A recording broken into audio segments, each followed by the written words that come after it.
ஹல்லேலூயா, ஹல்லேலூயா, ஹல்லேலூயா, ஹல்லேலூயா. பரலோக பிதாவே, இந்த நல்ல வேளைக்காய் உம்மை நன்றியோடு கூட உம்மை ஸ்தோத்திரிக்கிறோம் தகப்பனே. நன்றி ராஜாவே, ஸ்தோத்திரம். இந்த வேளையிலும் தகப்பனே, இந்த ஆராதனை கூட்டத்தை நீர் எங்களுக்கு ஆயத்தப்படுத்தி தந்தபடியினால் உமக்கு நன்றி ராஜாவே, ஸ்தோத்திரம். இதில் உம்முடைய நாமம் மகிமைப்படணுமே ராஜாவே, ஸ்தோத்திரிக்கிறையா. இந்த நாளிலும் அப்பா, நாங்கள் பாடப்போகிற பாடல்களை நீர் ஆசீர்வதிப்பீராக. அதன் பின்பாக செய்தியை நீர் ஆசீர்வதித்து தருவீராக. நீர் எங்களோடு கூட பேசும் ராஜாவே.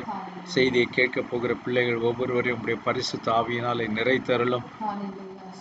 பேச போகிற அடியேனையும் உம்முடைய பரிசுத்த ஆவியினாலே நிறைத்து தகப்பனே அப்பா, நீரே பேசுவீராக.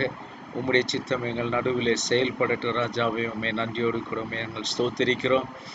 ஒவ்வொரு பிள்ளைகளையும் பேர் பேராய் தனித்தனியாய் நீர் ஆசீர்வதித்தருளுவீராக. உம்முடைய பிரசன்னம் அவர்கள் கூடியிருக்கிற இடத்துல, செய்தியை கேட்கிற இடத்துல தங்கி இருக்கட்டும் ராஜாவே. ஆசீர்வதித்தருளும். யாகுஷுவா மசிகா நாமத்தில் வேண்டிக் கொள்கிறோம் பிதாவே, ஆமென். ஒரு பாடலை பாடுவோம். எக்கால சத்தம் வானில் தொனித்திடவே. எக்கால சத்தம் வானில் தோனித்திடவே, யாஸ்வமராஜனே வந்திடுவான். எக்கால சத்தம் வானில் தோனித்திடவே, நம் யாஸ்வமராஜனே வந்திடுவான். அந்த நாள் மிக சமீபமே, சுத்தர்கள் யாவரும் சேர்ந்திடவே. அந்த நாள் மிக சமீபமே, சுத்தர்கள் யாவரும் சேர்ந்திடவே. தேவ எக்காளம் வானில் முழங்க, தேவ எக்காளம் வானில் முழங்க, தேவாதி தேவனை சந்திப்போமே. எக்கால சத்தம் வானில் தோனித்திடவே, எம் யாஸ்வமராஜனே வந்திடுவான். எக்கால சத்தம் வானில் தோனித்திடவே, எம் யாஸ்வமராஜனே வந்திடுவான். வானமும் பூமியும் மாறிடினும், வல்லவர் வாக்குதான் மாறிடாதே. வானமும் பூமியும் மாறிடினும், வல்லவர் வாக்குதான் மாறிடாதே. தேவதூதன் பாடல் தோனிக்க, தேவதூதன் பாடல் தோனிக்க, தேவன் அவரை தரிசிப்போமே. எக்கால சத்தம் வானில் தோனித்திடவே, எம் யாஸ்வமராஜனே வந்திடுவான். எக்கால சத்தம் வானில் தோனித்திடவே, எம் யாஸ்வமராஜனே வந்திடுவான்.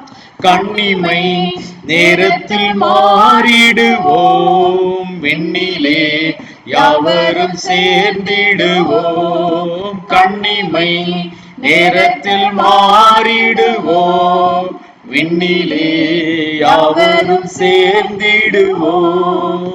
கண்ணீர் கவலை அங்கே இல்லை, கண்ணீர் கவலை அங்கே இல்லை, யெகோவாதாமே வெளிச்சமாவான். எக்கால சத்தம் வானில் தோனித்திடவே, எம் யாஸ்வமராஜனே வந்திடுவான். எக்கால சத்தம் வானில் தோனித்திடவே, எம் யாஸ்வமராஜனே வந்திடுவான். யெகோவாவின் வேளையை நாம் அறியோம், யெகோவாவின் சித்தமே செய்திடுவோம்.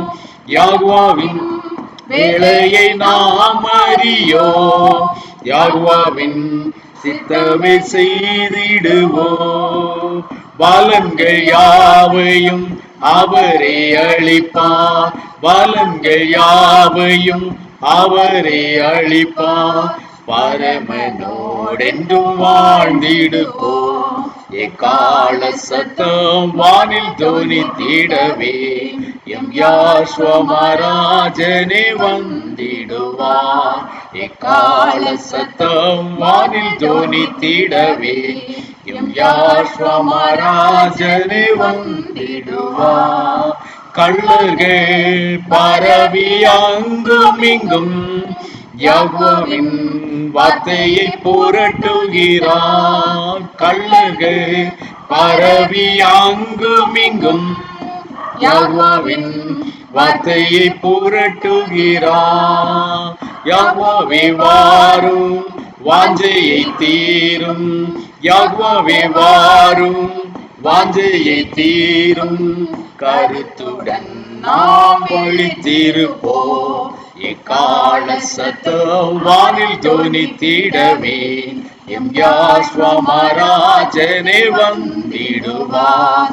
எக்கால சத்தம் வானில் தொனித்திடவே எம் யாஸ்வா மகாராஜனே வந்திடுவார். ஆமென். ஹல்லேலூயா. இந்த தினத்தின் தியானத்திற்காக யோவான் எழுதின சுவிசேஷம் 14ஆம் அதிகாரம் முதல் 4 வசனங்களை நாம் எடுத்துக்கொள்வோம். John the Gospel chapter 14 verses 1 to 4. உங்கள் இருதயம் கலங்காதிருப்பதாக, தேவனிடத்தில் விசுவாசமாய் இருங்கள், என்னிடத்திலும் விசுவாசமாய் இருங்கள். என் பிதாவின் வீட்டில் அநேக வாசஸ்தலங்கள் உண்டு. அப்படி இல்லாதிருந்தால் நான் உங்களுக்கு சொல்லி இருப்பேன். ஒரு ஸ்தலத்தை உங்களுக்காக ஆயத்தம் பண்ண போகிறேன். நான் போய் உங்களுக்காக ஸ்தலத்தை ஆயத்தம் பண்ணின பின்பு நான் இருக்கிற இடத்திலே நீங்களும் இருக்கும்படி நான் மறுபடியும் வந்து உங்களை என்னிடத்தில் சேர்த்துக் கொள்வேன். நான் போகிற இடத்தை அறியாதிருக்கிறீர்கள், வழியையும் அறியாதிருக்கிறீர்கள் என்றார். Hallelujah. Let not your heart be troubled. You believe in Elohim, believe also in me. In my Father's house are many mansions. If it were not so, I would have told you. I go to prepare a place for you. And if I go and prepare a place for you, I will come again and receive you to myself, that where I am, there you may be also. And where I go, you know, and the way you know. யாகுஷோ மசிகாவுடைய நாமத்தினாலே உங்களுக்கு நான் வாழ்த்துதலை சொல்லிக் கொள்ளுகிறேன். அவருடைய ஆசீர்வாதம் இந்த செய்தியோடு, இந்த வார்த்தைகளோடு கூட இருப்பதாக. Let the blessings of Yahushua Mashiach be with this word and let him speak to us. உங்கள் இருதயம் கலங்காதிருப்பதாக. Let your heart not be troubled. Hallelujah. அன்றைக்கு யாகுஷுவா மசிகா தன்னுடைய சீஷர்களை பார்த்து உங்கள் இருதயம் கலங்காதிருப்பதாக என்று சொன்னார். ஆனால் சீஷர்களுக்கு தெரியாது ஏன் அவர் அதை சொன்னார், எதற்காக அவர்களுடைய இருதயம் கலங்க வேண்டும், ஒன்றும் அவர்களுக்கு தெரியாது. ஆனாலும் அவர் சொன்னார் உங்கள் இருதயம் கலங்காதிருப்பதாக என்று சொல்லி. ஸோ அன்றைக்கு சீஷர்களுக்கு அவர் சொன்ன அந்த வார்த்தை அவர் நேற்றும் இன்றும் என்றும் மாறாதவராக இருக்கிறபடினாலே இன்றைக்கும் அந்த வார்த்தை நம்மோடு கூட பேசி கொண்டு இருக்கிறது. Hallelujah. When he said let your heart not be troubled, when he spoke these things to the disciples, truly they did not understand why did he say, why there should be a trouble and why our heart should be troubled, for what? They never knew about it. Anyhow, they received it. The same thing today also, as he is yesterday, today and forever the same, so that word is applicable for us also now. So like how he said to the disciples on that day, he is speaking to us also. Let your heart not be troubled. Hallelujah. உங்கள் இருதயம் கலங்காது இருப்பதாக என்று சொன்ன அவர் வார்த்தை இன்றைக்கு அவர் நம்மோடு கூட பேசுகிற வார்த்தையாக நாம் அதை எடுத்துக்கொள்ளுவோம்.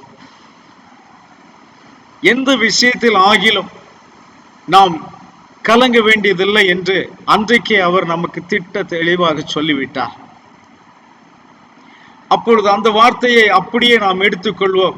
நாம் கலங்கக்கூடியதான விஷயங்கள் எதை நினைத்தெல்லாம் நாம் கலங்கி கொண்டிருக்கிறோமோ அப்படிப்பட்ட அந்த விஷயங்களை எல்லாம் நாம் இன்றைக்கு அதற்கு பதிலாக அவர் கொடுக்கிற இந்த வார்த்தை தான், இந்த விஷயங்களுக்காக உங்கள் இருதயம் கலங்காதிருக்க வேண்டும். Hallelujah. So though on that day he said this verse to the disciples, but we can take it even today. The word is applicable for us, that he is speaking to us the same word. Let it be anything. If your heart is troubled for any matter, let it be anything. But today he is telling, concerning that matter, let your heart not be troubled. நீங்கள் உங்கள் இருதயம் கலங்காது இருப்பதாக, அது எந்த விஷயமா இருந்தாலும் சரி, நீங்கள் செய்ய வேண்டியதெல்லாம் தேவனிடத்தில் விசுவாசமாய் இருங்கள், என்னிடத்திலும் விசுவாசமாய் இருங்கள் என்று சொன்னார். அப்போ நாம் கலங்குவதற்கு பதிலாக நாம் செய்ய வேண்டியது எல்லாம் இதுதான், தேவனிடத்தில் விசுவாசமாய் இருக்க வேண்டும், யாகோஷுவாவிடத்திலும் நாம் விசுவாசமாய் இருக்க வேண்டும். அதைத்தான் அவர் அங்கே தெளிவாக சொல்லுகிறார். So when he said, let your heart not be troubled for any matter, so then what you need to do next is believe in Elohim and believe in Yahushua. That is what he told on that day, and even it is applicable now also. Let us not worry about anything. Let our heart not be troubled about anything. Let us believe in him. அது நம்முடைய வேலை செய்கிற இடத்தில் வருகிற பிரச்சனையா இருக்கலாம், நம்முடைய குடும்பத்தில் வருகிற பிரச்சனையா இருக்கலாம், நம்முடைய சரீரத்தில் வருகிற பிரச்சனையா இருக்கலாம், அது ஒரு வியாதியாக இருக்கலாம், எது வேண்டுமானாலும் இருக்கட்டும். எது வேண்டுமானாலும், நீங்கள் எதை வேண்டுமானாலும் அந்த இடத்தில் போட்டுக்கொள்ளுங்கள். உங்கள் இருதயம் கலங்காது இருப்பதாக. ஆமென். ஹல்லேலூயா. எந்த விஷயத்தை குறித்து, காரணம் நீங்கள் கலங்குவதனால அங்கே உங்களுக்கு ஒன்றும் நடக்க போவதில்லை. அதை விட்டு விட்டு நீங்கள் கலங்காது இருக்கும்படி உங்கள் மனதில் தீர்மானம் பண்ணிக்கொண்டு யாகுஷ்வா மசீஹா மேல் நீங்கள் விசுவாசம் வைப்பீர்களானால் எல்லாம் உங்களுக்கு சரியாகிவிடும். ஹல்லேலூயா. So instead of getting troubled in your heart, let it be anything. Let it be anything.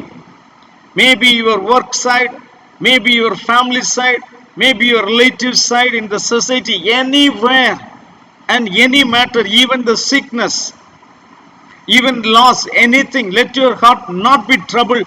Instead of that, believe in Yahushua Mashiach, and that will settle everything. Hallelujah.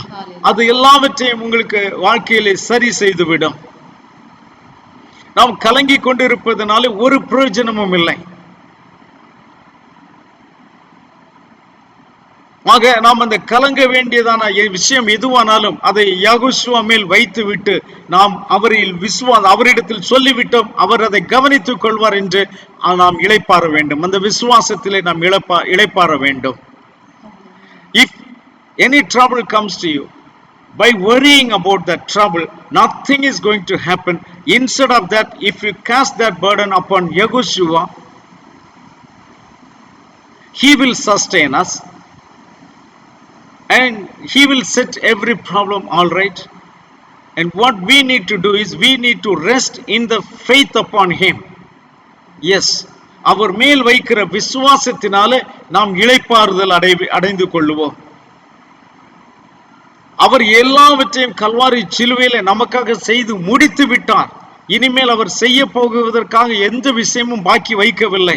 எல்லாவற்றையும் அவர் செய்து முடித்து விட்டார். அவர் சும்மா உங்கள் இருதயம் கலங்காதிருப்பதாக என்று அவர் சொல்லவில்லை.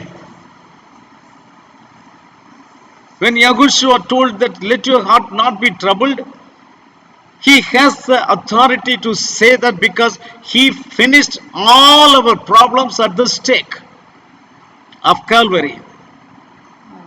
So with all the authority he says, let your heart not be troubled. அவர் சும்மா ஏதோ மற்றவர்கள் ஆறுதல் சொல்லுவது போல சொல்ல வேண்டும் என்று அவர் சொல்லவில்லை. நம்முடைய பிரச்சனை என்ன என்பது அவருக்கு நன்றாக தெரியும். எபிரேயர் 4ஆம் அதிகாரத்திலே கடைசி 2 வசனங்களிலே நாம் அங்கே வாசிக்கிறோம், அவர் நம்மை போல பாடுள்ள மனுஷராக நம் எல்லா விஷயங்களையும் அவர் சகித்தவராய் இருக்கிறபடினாலே நமக்கு அவர் உதவி செய்ய அவர் வல்லவராய் இருக்கிறார். நம்முடைய பலவீனங்களை குறித்து பரிதபிக்க கூடாத பிரதான ஆசாரியர் நமக்கு இராமல் எல்லா விதத்திலும் நம்மை போல சோதிக்கப்பட்டும் பாவம் இல்லாதவருமாய் இருக்கிற பிரதான ஆசாரியரே நமக்கு இருக்கிறார். Hallelujah. Seeing then that Hebrews chapter 4 verses 14, 15 and 16. Seeing then that we have a great high priest who has passed through the heavens, Yahushua, the son of Elohim, let us hold fast our confession, for we do not have a high priest who cannot sympathize with our weaknesses, but was in all points tempted as we are, yet without sin. Let us therefore come boldly to the throne of grace, that we may obtain mercy and find grace to help in time of need. Hallelujah. So நாம் மிகவும் தைரியமாக அவரிடத்திலே நாம் பிரவேசிக்க கடவோம். நமக்கு எப்படிப்பட்ட பிரதான ஆசாரியர் இருக்கிறார் என்று சொன்னால், நம்மை போல எல்லா விதத்திலும் சோதிக்கப்பட்டும் பாவம் இல்லாமல் இருக்கிற பிரதான ஆசாரியரே நமக்கு ஆசாரியராக இருக்கிறபடினாலே நாம் என்ன செய்வோமா, ஏற்ற சமயத்தில் இரக்கத்தை பெறும்படிக்கு சகாயம் செய்யும் கிருபையை அடையவும் தைரியமாய் கிருபாசன தண்டையிலே சேர கடவும். இந்த இடத்துல ஒரு விஷயத்தை சொல்ல விரும்புகிறேன். எல்லா விதத்திலும் நம்மை போல சோதிக்கப்பட்டும் பாவம் இல்லாதவராய் இருக்கிறார் என்று அங்கே சொல்லுவது என்னவென்று சொன்னால், அவருக்கு அவிசுவாசம் என்பது இல்லை. அந்த பாவம் என்பது அவிசுவாசம். நமக்கு சோதனைகள் வரும் பொழுதுதான் அவிசுவாசங்கள் வந்து விடுகிறது. ஆகையினால தான் யாகூஷுவா சொன்னார், உங்கள் இருதயம் கலங்காது இருப்பதாக என்று சொன்னார். When he says he was tempted as we are, yet without sin.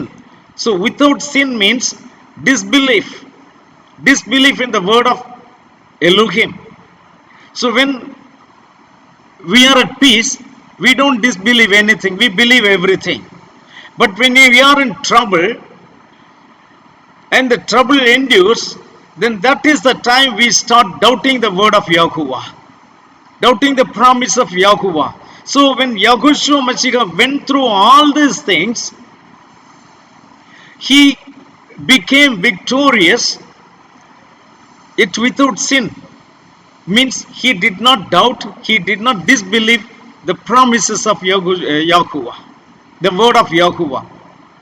Now அதுதான் நமக்கு இப்ப தேவையா இருக்கிறது. எந்த சூழ்நிலையிலும் நாம் அவிசுவாசம் மட்டும் படாதபடிக்கு, நம்முடைய இருதயம் கலங்குவதற்கு நாம் இடம் கொடுக்காதபடிக்கு நாம் அங்கே இருப்போமானால் என்ன செய்ய வேண்டுமா, நீங்கள் உங்கள் இருதயம் கலங்காதபடிக்கு நீங்கள் என்ன செய்ய வேண்டும், தேவனிடத்தில் விசுவாசமாயிருங்க. அப்போ அந்த விசுவாசம் உங்களுக்குள் இருந்தால் நாம் பாவம் செய்ய மாட்டோம், நமக்குள் பாவம் வராது, அவிசுவாசம் நமக்குள் வராது. அதைத்தான் அவர் இங்கே செய்ய சொல்லுகிறார். இதை குறித்து 2 தெசலோனியர் 1ஆம் அதிகாரம், நான் 3ஆம் வசனத்திலிருந்து சில பகுதிகளை நாம் வாசிக்கலாம். 2 Thessalonians chapter 1 verses 3 to 7 or 8. ஆமா. சகோதரரே, நாங்கள் எப்பொழுதும் உங்களுக்காக தேவனை ஸ்தோத்திரிக்க கடனாளிகளா இருக்கிறோம். உங்கள் விசுவாசம் மிகவும் பெருகிறபடினாலும் நீங்கள் எல்லாரும் ஒருவர் வைராக்கியம் வைத்திருக்கிற அன்பு அதிகரிக்கிறபடினாலும் அப்படி செய்கிறது தகுதியா இருக்கிறது. நீங்கள் சகிக்கிற சகல துன்பங்களிலும் உபத்திரவங்களிலும் பொறுமையையும் விசுவாசத்தையும் காண்பிக்கிறது நிமித்தம் உங்களை குறித்து நாங்கள் தேவனுடைய சபைகளில் மேன்மை பாராட்டுகிறோம். நீங்கள் தேவனுடைய ராஜ்யத்து நிமித்தம் பாடு அனுபவிக்கிறலா இருக்க, அந்த ராஜ்யத்திற்கு நீங்கள் பாத்திர எண்ணப்படும்படிக்கு தேவன் நியாயமான தீர்ப்பு செய்கிறவர் என்பதற்கு அதுவே அத்தாட்சியா இருக்கிறது. உங்களை உபத்திரவப்படுத்துகிறவர்களுக்கு உபத்திரவத்தையும் உபத்திரவப்படுத்துகிற உங்களுக்கு உங்களுக்கு எங்களோடு கூட இளைப்பாறுதலையும் பிரதிபலனாக கொடுப்பது தேவனுக்கு நீதியா இருக்கிறதே. தேவனை அறியாதிருக்கிறவர்களுக்கும் நம்முடைய யாகுவாகிய யாகுஷுவா மெசிகாவின் சுவிசேஷத்திற்கு கீழ்ப்படியாதவர்களுக்கும் நீதியுள்ள ஆக்கினையை செலுத்தும்படிக்கு யாகுவாகிய யாஷுவா தமது வல்லமையின் தூதரோடும் ஜுவாலித்து எரிகிற அக்கினியோடும் வானத்திலிருந்து வெளிப்படும் போது அப்படியாகும். Amen. Hallelujah. We are bound to thank Elohim always for you, brethren, as it is fitting, because your faith grows exceedingly. So 2 Thessalonians chapter 1 verses 3 to 8. So இங்கே சொல்லப்பட்டிருக்கிறதான இந்த வசனம் என்னவென்று சரியாக கவனித்து பார்த்தால், உங்களை குறித்து சகோதரரே, நாங்கள் எப்பொழுதும் உங்களுக்காக தேவனை ஸ்தோத்திரிக்க கடனாளிகளாய் இருக்கிறோம்.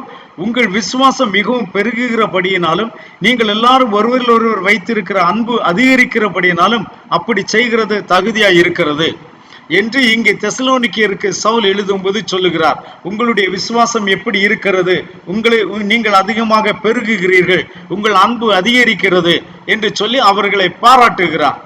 அது தகுதியாய் இருக்கிறது. Here we are bound to thank Elohim always for you, brethren, as it is fitting, because your faith grows exceedingly and the love of every one of you all abounds toward each other, so that we ourselves boast of you among the churches of Elohim for your patience and faith in all your persecutions and tribulations that you endure. நீங்கள் சகிக்கிற சகல துன்பங்களிலும் உபத்திரவங்களிலும் பொறுமையையும் விசுவாசத்தையும் காண்பிக்கிறது நிமித்தம் உங்களை குறித்து நாங்கள் தேவனுடைய சபைகளிலே மேன்மை பாராட்டுகிறோம். சோ இங்கே நாம் அப்படித்தான் இருக்கிறோம். இன்றைக்கு இந்த உலகம் ஏற்றுக்கொள்ள முடியாத அல்லது உலகம் அறிந்து கொள்ளாத ஒரு சத்தியத்தை நாம் ஏற்றுக்கொண்ட பிறகு இன்றைக்கு அந்த சத்தியத்தினால நாம் இணைக்கப்பட்டவர்களாய் இருக்கிறோம். எந்த சூழ்நிலையிலும் எந்த சோதனையிலும் அந்த சத்தியத்தை விட்டு வெளியே போகாதபடிக்கு அதை நாம் முழுமையாக விசுவாசித்து அதன் மூலமாக அப்படி விசுவாசிக்கிறவர்களுக்கு இடையிலே அந்த அன்பை நாம் பகிர்ந்து கொண்டு நாம் அந்த விஷயத்தில் பெருகி கொண்டிருக்கிறோம் என்று சொல்லி சவுல் அன்றைக்கு இருந்ததான அந்த உபதேசத்தை வைத்து அந்த ஜனங்களை தேற்றினது போல இன்றைக்கு ஊழியக்காரனாகிய நான் உங்களுக்கு அப்படி சொல்லுகிறேன். நீங்கள் எல்லாரும் அப்படி இருக்கிறபடினாலே அதற்காக நான் தேவனை ஸ்தோத்திரிக்கிறேன். ஹல்லேலூயா. அது என்னுடைய விசுவாசம். இல்லையே பிரதர், அப்படி எங்களுக்குள்ள இல்லையே என்று சொன்னீங்களா, அது உங்கள் விசுவாசம். ஆனால் என்னுடைய விசுவாசம் இந்த வசனத்தின்படி நீங்கள் அப்படித்தான் இருக்கிறீர்கள் என்று சொல்லி நான் சகல விதமான நீங்கள் சகிக்கிற சகல துன்பங்களிலும் உபத்திரவங்களிலும் பொறுமையையும் விசுவாசத்தையும் காண்பிக்கிறீர்கள் என்று நான் விசுவாசிக்கிறேன். ஆகையினால அதை குறித்து நான் மேன்மையாகவே சொல்வேன். நீங்கள் எல்லாரும் அப்படிப்பட்ட விசுவாசிகள் தான். யாரும் நீங்கள் அப்படி இல்லை என்று சொல்வதற்கு நீங்கள் இடம் கொடுக்க வேண்டாம். So we are bound to thank always because of your faith grows exceedingly and the love of every one of you all abounds towards each other. This is very true. As we have come into this new faith and the word, unspeakable word we are hearing now, and we are all united by this truth and you are so faithful in this and you bond exceedingly in this, and because of this truth you love one another, when so that we ourselves boast among you in the churches of Elohim for your patience. So many years you are so patient. You are so patient for this many years. Nobody could shake your faith. So patience and faith in all your persecutions and tribulations that you endure. That's the greatest thing. Let anyone give witness about you or not, but I give as a servant of Elohim, I give witness about you all. Yes, this is fitting to you. Verses 3 and 4 is fitting to you. You are like that only. So I give a testimony in this manner. Okay, now நீங்கள் தேவனுடைய ராஜ்யத்தின் நிமித்தம் பாடு அனுபவிக்கிறவர்களாய் இருக்க அந்த ராஜ்யத்திற்கு நீங்கள் பாத்திரர் என்று எண்ணப்படும்படிக்கு தேவன் நியாயமான தீர்ப்பு செய்கிறவர் என்பதற்கு அதுவே அத்தாட்சியாய் இருக்கிறது.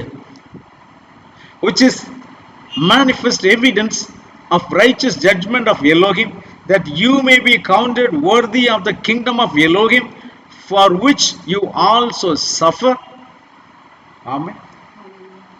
Hallelujah. நீங்கள் இன்றைக்கு தேவனுடைய ராஜ்யத்து நிமித்தம் பாடு அனுபவிக்கிறவர்களா இருக்க,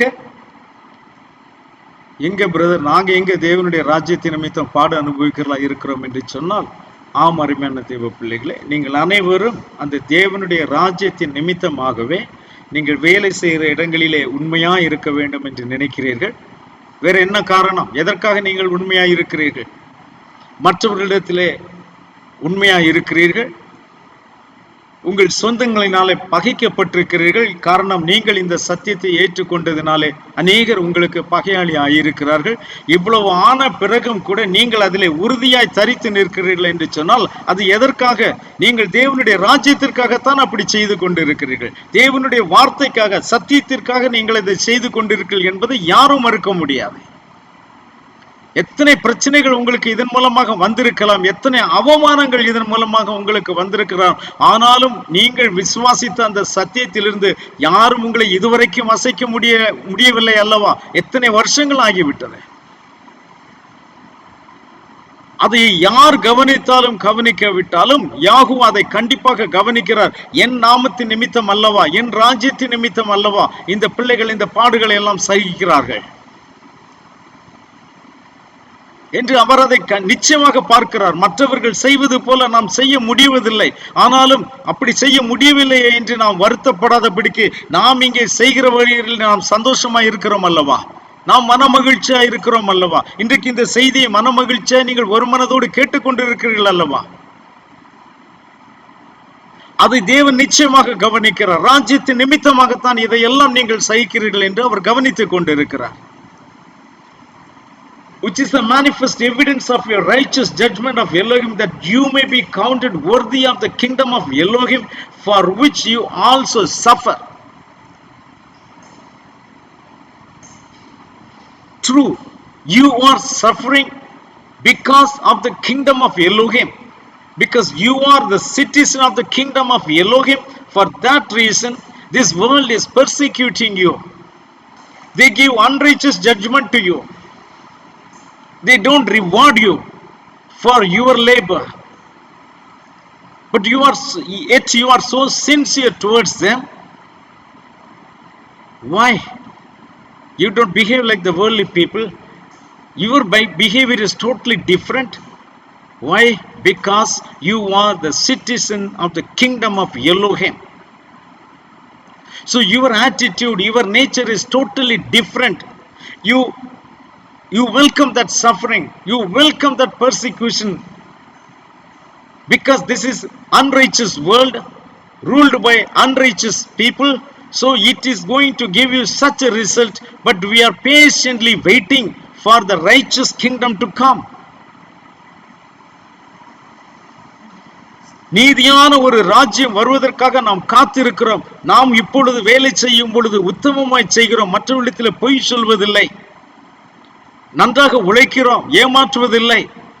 எல்லாம் எதற்காக செய்கிறோம்? நாம் தேவனுடைய ராஜ்யத்துக்குரிய பிள்ளைகள் என்பதற்காக. நீங்கள் அப்படி செய்தாலும் கூட இந்த அநீதியான உலகம் உங்களுக்கு அநீதியான பலனை தந்து கொண்டிருக்கிறது. காரணம், இது அநீதனாலே, பொல்லாங்கனாலே இந்த உலகம் ஆளப்பட்டு கொண்டிருக்கிறது. ஆனால் நம் தேவனுடைய நீதி உள்ள ராஜ்யம் வரப்போகிறது.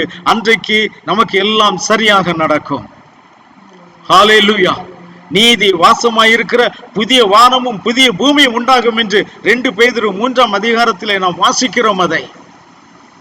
அது வருவதற்காக நாம் காத்திருக்கிறோம் என்று பேதுரு சொல்லுகிறார். அதை போல நாமும் அதற்காக காத்திருக்கிறோம். Because this is ruled by the evil spirit, so you get everything, unrighteous treatment in every area. Yes, your heart troubled. Your heart is troubled by that. But Yahushua said, let your heart not be troubled. This is for few days. Our righteous kingdom is coming. Then every reward will be given to you. 2 Peter 3rd chapter I think 9 or 10th verse, there also Peter says, we are waiting eagerly for the new heaven and new earth to come where the righteousness dwells. So நீதி வாசமாயிருக்கிற அந்த புதிய வானம் புதிய பூமியும் வரும் பொழுது நம்முடைய இருதயம் இனிமேல் கலங்க போவதில்லை. அருமையான தேவ பிள்ளையே, அந்த நாள் கடந்து போகிறது. அந்த நீதி உள்ள ராஜ்யம் வரப்போகிறது. நாம் இதற்காக கலங்க போவதில்லை.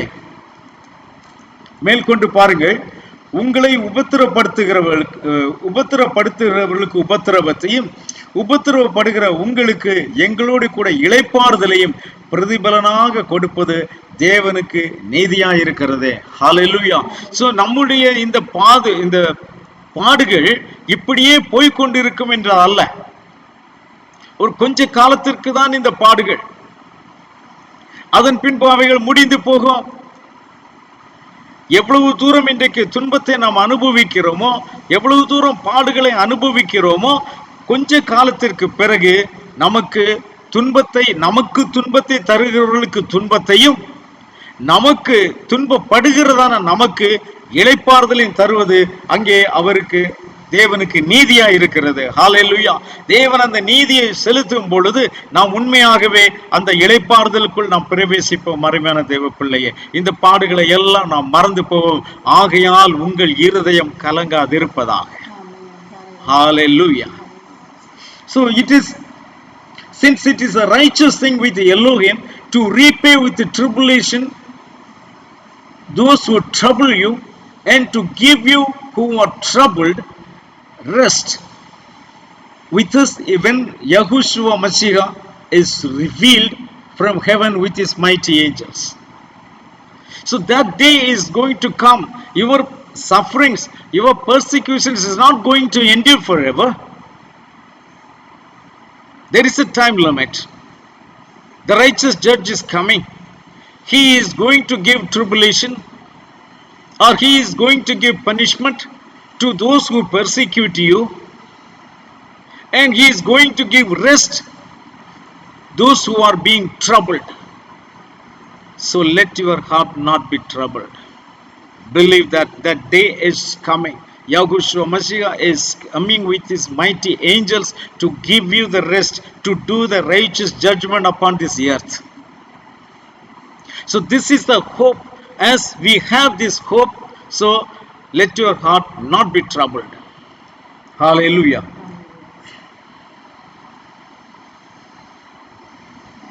So நாம் இதை குறித்து இப்போ கவலைப்பட வேண்டிய அவசியம் இல்லை. நம்முடைய இருதயம் கலங்க வேண்டியதில்லை. அது எந்த விஷயமாயிருந்தாலும் சரி, நீங்கள் இன்றைக்கு எதை குறித்து கலங்கி கொண்டு இருக்கிறீர்கள்?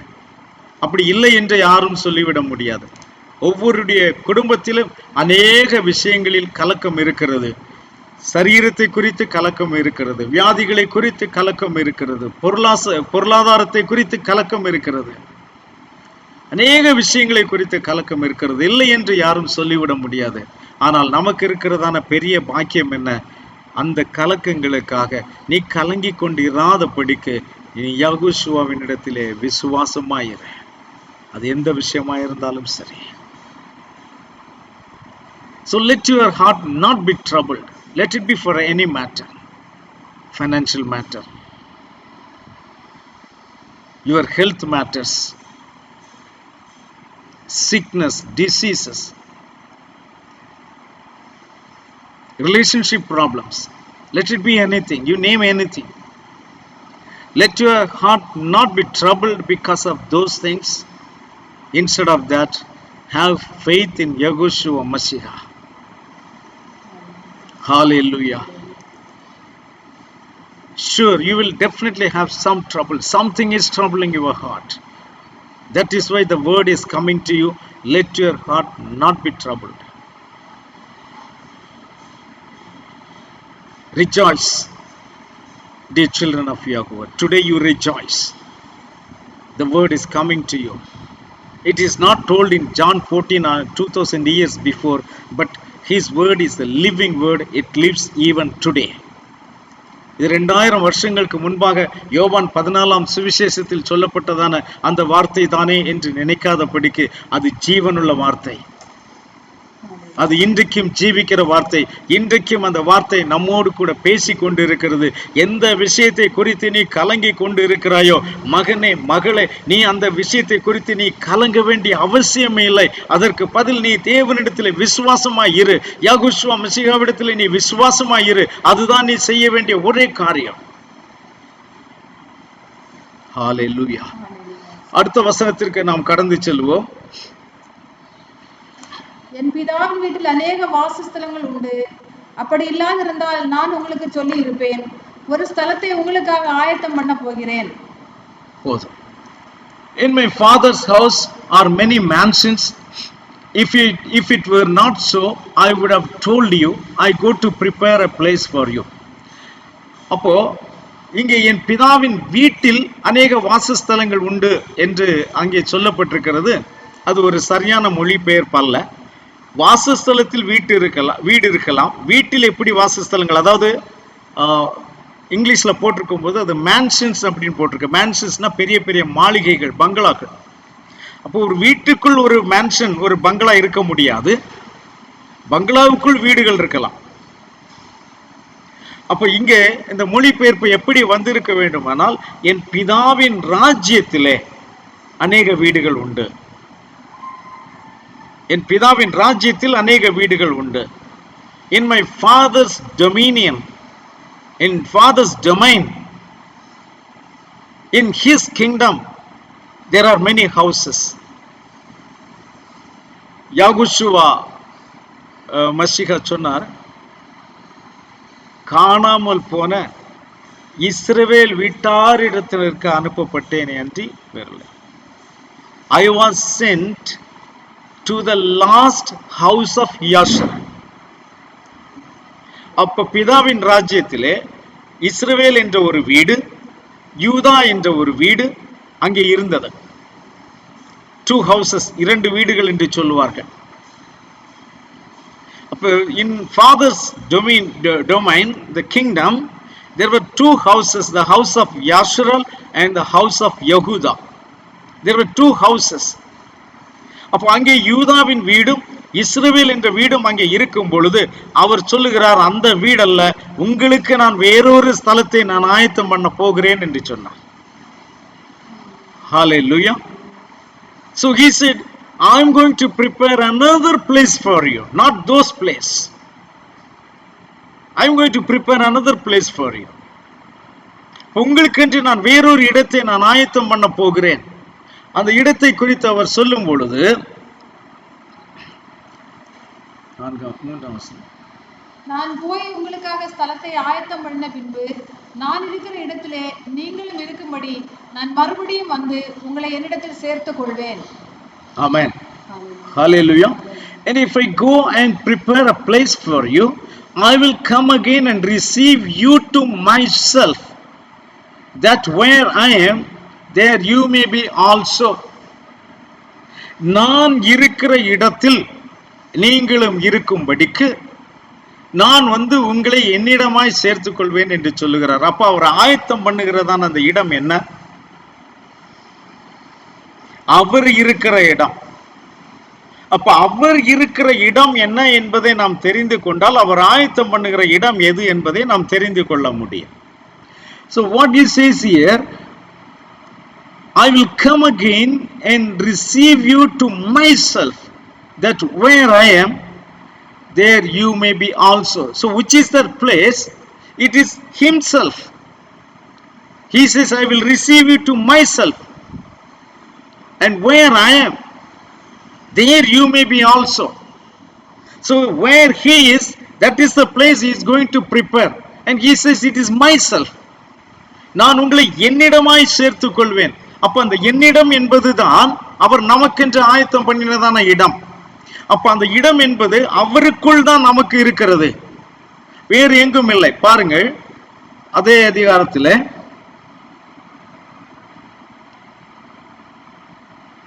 10ஆம் வசனத்தை வாசிக்கலாம். 10th verse. நான் பிதாவிலும் பிதா என்னிலும் இருக்கிறதை நீ விசுவாசிக்கிறது இல்லையா? நான் உங்களிடமே சொல்லுகிற வசனங்களை என் சுயமாய் சொல்லவில்லை, என்னிடத்தில் வாசமாய் இருக்கிற பிதாவானவரே இந்த கிரியைகளை செய்து வருகிறார். Amen. Hallelujah.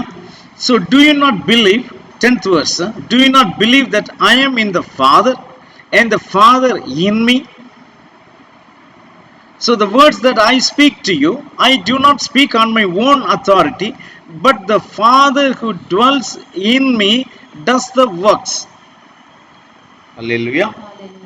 So அவர் இங்க என்ன சொல்லுகிறார் என்று பாருங்கள். இந்த காரியங்களை நான் சுயமாய் பேசவில்லை, நான் என் பிதாவிலும் பிதா என்னிலும் இருக்கிறதை நீ விசுவாசிக்கிறது இல்லையா? அப்ப நான் எங்கே இருக்கிறேன்? நான் என் பிதாவில் இருக்கிறேன், அதுதான் நான் இருக்கிற இடம். அடுத்தவர் சொல்லுகிறார், பிதா எங்க இருக்கிறாரு? பிதா எனக்குள் வசிக்கிறார். பிதா தங்கி இருக்கிற இடம் என்ன? பிதா எனக்குள் வசிக்கிறார். அப்படிதானே சொல்லுகிறது அந்த வசனம். என்னிடத்தில் வாசமா இருக்கிற என் பிதா, வாசமா இருக்கிறார்னா தங்கி இருக்கிறார்னு அர்த்தம். என்னிடத்தில் தங்கி இருக்கிற பிதா. அப்ப இதுல யாருக்குள்ள இடம் பெருசு? Hallelujah. Now here he says, the Father who dwells in me. பிதா எனக்குள் வாசமாய் இருக்கிறார். நான் பிதாவில் வாசமாய் இருக்கிறேன். அந்த இடத்தில் தான் நம்மை கொண்டு போய் சேர்ப்பதாக அவர் வாக்குத்தத்தம் செய்திருக்கிறார். ஆகையினாலே உங்கள் இருதயம் கலங்காது இருப்பதாக. உங்களுக்கென்று வைத்திருக்கிறதான பாக்கியம் மிகப்பெரிய பாக்கியம். நீங்கள் அங்கேதான் தங்க போகிறீர்கள்.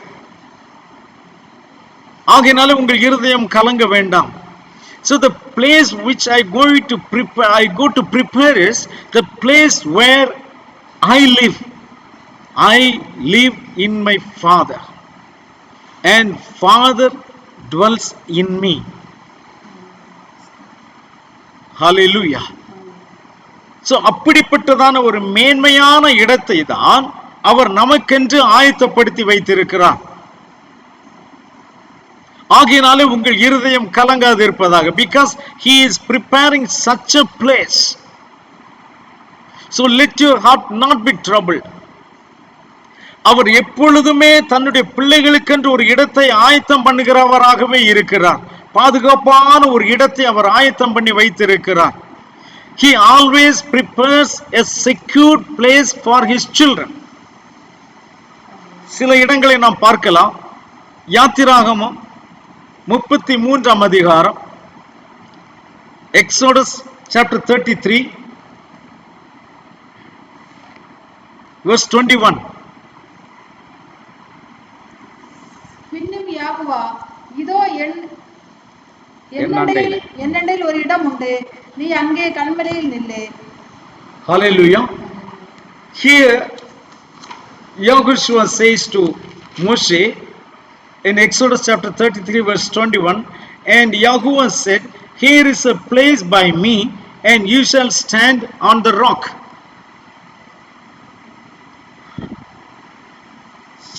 அங்கே என் அண்டையிலே ஒரு இடம் இருக்கிறது, நீ அந்த கன்மலையின் மேல் நில்லு என்று சொல்லுகிறார். அதற்கு கீழே நான் வாசித்து பார்த்தால் 22ஆம் வசனம், என் மகிமை கடந்து போகும்போது நான் உன்னை அந்த கன்மலையின் வெடிப்பிலே வைத்து நான் கடந்து போகும் மட்டும் என் கரத்தினால் உன்னை மூடுவேன். Hallelujah. So it shall be while my glory passes by that I will put you in the cleft of the rock and will cover you with my hand while I pass by. So அங்கே என்னிடத்தில் ஒரு இடம் இருக்கிறது. அந்த இடம் கன்மலையின் வெடிப்பு. அந்த இடத்திலே நான் உன்னை வைத்து என்னுடைய கரத்தால் உன்னை நான் மூடி விடுவேன், என்னுடைய மகிமை கடந்து போகும் வரைக்கும். ஹalleluya. அது யாகுவாவே பாதுகாக்கிறதான ஒரு இடம், ஒரு கன்மலையின் வெடிப்பு. நம்மை அங்கே அவர் மறைத்து வைக்கிறார். சோ என் அண்டையிலே ஒரு பாதுகாப்பான இடம் உண்டு. அவர் அண்டையில் மட்டும்தான் பாதுகாப்பான இடம் உண்டே தவிர வேற எங்கேயுமே பாதுகாப்பான இடம் இல்லை. So he promises here, I will put you in the cleft of the rock and I will cover you with my hand when my glory passes by. So there is a only secured place in Yahuwah and no other place in the world. No other place secured. அதைத்தான் சங்கீதம் 27 5ஆம் வசனத்தில் சொல்லுகிறார். சங்கீதம் 27 Psalm 27 verse 5. தீங்கு நாளில் அவர் என்னை தம்முடைய கூடாரத்தில் மறைத்து என்னை தமது கூடார மறைவிலே ஒளித்து வைத்து என்னை கன்மலையின் மேல் உயர்த்துவார். Hallelujah. Hallelujah. And for in the time of trouble he shall hide me in his pavilion, in the secret place of his tabernacle, and he shall hide me, he shall set me high upon a rock. தீங்கு நாளிலே அவர் என்னை தம்முடைய கூடார மறைவிலே மறைத்து வைப்பார் என்று சொன்னால், அந்த கூடாரம் கைகளால் கட்டப்பட்ட கூடாரம் அல்ல, அது அவருடைய சரீரமாகிய கூடாரம். அவருடைய சரீரமாகிய கூடாரத்திலே தீங்கு நாள் இந்த உலகத்தில் வரும் பொழுது அந்த தீங்குக்கு நாம் தப்பிக்கும்படியாக அவர் நம்மை மறைத்துக் கொள்ளுவார். இந்த உலகத்திலே உபத்திரவ காலம் நடக்கும் பொழுது மனவாட்டி அந்த உபத்திரவ காலத்தை சந்திப்பதில்லை. அந்த நேரத்திலே மனவாட்டி மணவாளனோடு கூட இருப்பாள். அவர் தன்னுடைய அந்த கூடாரம் மறைவிலே அவளை ஒளித்து வைத்து பாதுகாப்பார்.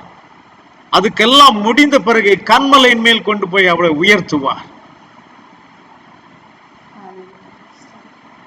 அந்த இடம் அவர் நமக்காக ஒரு இடம் உண்டாக்கும்படியாக அந்த போர் சேவகன், ரோம போர் சேவகன் அவருடைய விலாவிலே குத்தினான் என்று பார்க்கிறோம். அங்கிருந்து இரத்தமும் தண்ணீரும் புறப்பட்டு வந்தது.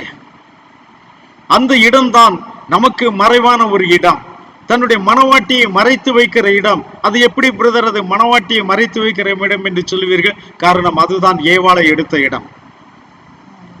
ஏவாளை எடுத்த இடம் அந்த இடம்தான். அதுதான் மனவாட்டிக்குரிய இடம். சோ அந்த இடத்திலே இந்த கோபம் தீரும் வரைக்கும், தீங்கு நாள் தீரும் வரைக்கும் அவர் நம்மை மறைப்பதாக வாக்குத்தத்தம் செய்திருக்கிறார். என் அண்டையிலே ஒரு இடம் உண்டு. யாத்திராகமத்தில் வாசித்தோம் அல்லவா? கன்மலையின் வெடிப்பிலே அவர் மறைத்து வைக்கிறவர். His pavilion means it is his rib to provide that place for us. The Roman soldier pierced his ribs with a spear, and the water and blood came from there. Blood and water came from there. And what connection we have with that rib? Because from that rib only Eve was taken out of Adam, because that is the place of the bride. So during the tribulation period, the bride will be raptured and she will be in his pavilion till the tribulation passes by. You will not see that because you are in the well secured place. அந்த தீங்கை காணாதபடிக்கு நாம் அங்கே மறைத்து வைக்கப்படுகிறோம். ஹல்லேலூயா. இன்னும் ஒரு இடம் இருக்கிறது. நீதிமொழிகள் 18ஆம் அதிகாரம் 10ஆம் வசனம். Proverbs chapter 18 and verse 10. There is another place. யாக்கோபின் நாமம் பலத்த துருகம், நீதிமான் அதற்குள் ஓடி சுகமாய் இருப்பான். Amen. Hallelujah. The name of Yahuwah is a strong tower. The righteous runs into it and they are safe. Hallelujah. So that is the place. He says, I will prepare for you. That is my name. My name is the strongest tower. Only the righteous can run into it, and once they run into it, they are safe forever. என்னுடைய நாமம் என்கிறதான அந்த பலத்த துருகம் மிகவும் பாதுகாக்கப்பட்ட ஒரு இடம். அந்த இடத்திற்குள் நீதிமான்கள் ஓடிப்போய் அவர்கள் என்றென்றைக்கும் சுகமாய் இருப்பார்கள். சுகமாய் இருக்கிறார்கள் என்றுதான் வசனம் சொல்லுகிறது. அங்கு இருப்பான் என்று தமிழ் எழுதியிருக்கிறது, அது தவறு. இருக்கிறார்கள், அவர்கள் எப்பொழுதும் சுகமாய் இருக்கிறார்கள் என்று சொன்னால் அவர்கள் நித்திய ஜீவனுக்குள் பிரவேசிக்கிறார்கள். அவர்களுக்கு இறந்த காலம் கிடையாது, வரும் காலம் கிடையாது. They are right, they are safe. It is not they will be safe, they are safe. Why they are safe? It is not they were safe or they will be safe, but they are safe because they enter into the everlasting life once they enter into the name. Hallelujah. So where the Father lives, it is that place that we also will live. பிதா வாசம் பண்ணுகிறதான இடம் எங்கே இருக்கிறது? யாகுஷ்வா சொல்லுகிறார், எனக்குள் வாசமாய் இருக்கிற என் பிதா. இன்றைக்கு அந்த பிதா நமக்குள்ளும் வாசமாய் இருக்க போகிறார். ஹalleluya. 2 கொரிந்தியர் 6ஆம் அதிகாரம் 15ஆம் வசனம் நினைக்கிறேன். 2 கொரிந்தியர் 6ஆம் அதிகாரம், 2 Corinthians chapter 6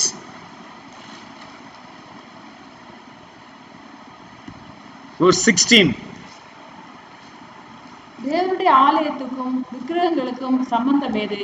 நான் அவர்களுக்குள்ளே வாசம் பண்ணி அவர்களுக்குள்ளே உலாவி அவர்கள் தேவனாய் இருப்பேன், அவர்கள் என் ஜனங்களாய் இருப்பார்கள் என்று தேவன் சொன்னபடி நீங்கள் ஜீவனுள்ள தேவனுடைய ஆலயமாய் இருக்கிறீர்களே. Amen. Hallelujah. Now, because of the spirit of Yahushua Mashiach, we become the dwelling place of the Heavenly Father. It says 16th verse, and I will dwell in them and walk among them. I will be their Elohim and they shall be my people. So what he says here, I will dwell in them. How Yahushua said that Father is dwelling in me, and we will go to the same stage. So when Yahushua Mashiach was preparing a place, that place is one where Yahuwah himself dwells.